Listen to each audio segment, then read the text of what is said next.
My girlfriend suddenly told me she had 6 small beets implanted inside her, blushing as she said it was meant to please me. The next day, I made soup and brought it to her office. To my surprise, I saw her in the arms of my good friend, Henry Somerset. Henry wrapped his arm around her waist, his voice deep. Baby, you're such a good girl. You really did the implantation as I told. My dumb friend even thought you did it for him. Do you reckon he'll lose his mind if he finds out you and I are getting married soon? My girlfriend's voice turned cold. This is nothing more than a marriage of convenience. I'm warning you not to let Chris find out. Henry chuckled and moved his hand downward. Don't worry, as long as you keep me happy, I won't get Chris into trouble. After hearing all this behind the door, my entire body went cold, clutching my phone tightly. I recalled my boss saying he would transfer me to a subsidiary company a few days ago. I no longer hesitated and sent him a text. Boss, I'd like to be transferred to the subsidiary company in Hillsborough City in 3 days. Chapter After getting my boss reply, I slumped against the wall, drained of all energy. Henry Somerset's voice echoed in my ears again. Stop kissing me. If Chris runs into us later, you'll be in trouble. Oh, right, he still doesn't know you gave me the draft designs of dress and suit he made for his own wedding. I showed him the finished design, and he actually thought we just had the same taste. What a joke.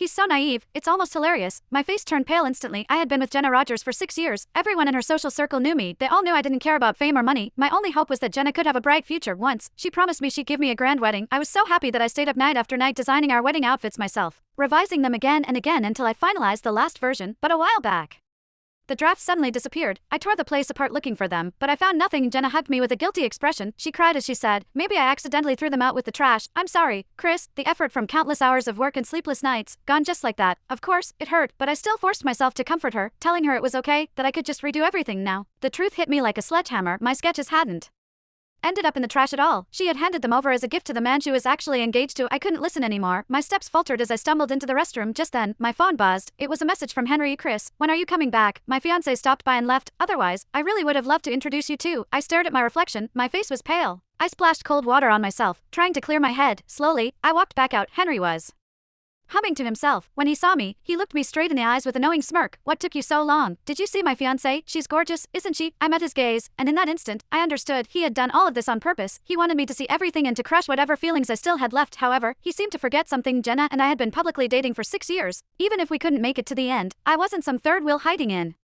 the dark. I swallowed my anger, forced a smile, and said, great, you two look good together. I hope you're happy. Chapter After saying that, I turned around and walked away. Behind me, Henry shouted smugly, so what if you were together for years? Being able to get a woman to marry you, that's what really counts. She's my wife now. You'd better stay away from her. I didn't slow down. I straightened my back and forced myself to stay calm as I went home. Jenna got there before me. When she saw me come in, she immediately smiled and opened her arms like she always did. Honey, you're home. I instinctively stepped aside. Her arms froze in midair, surprise flashing across her face. I glanced at the skirt she was wearing. It wasn't the one she had worn when she left that morning. Looks like you changed your skirt. The confusion in Jenna's eyes instantly turned into guilt. She smiled and explained, I spilled coffee on myself today, so my assistant helped me change. Once it's clean,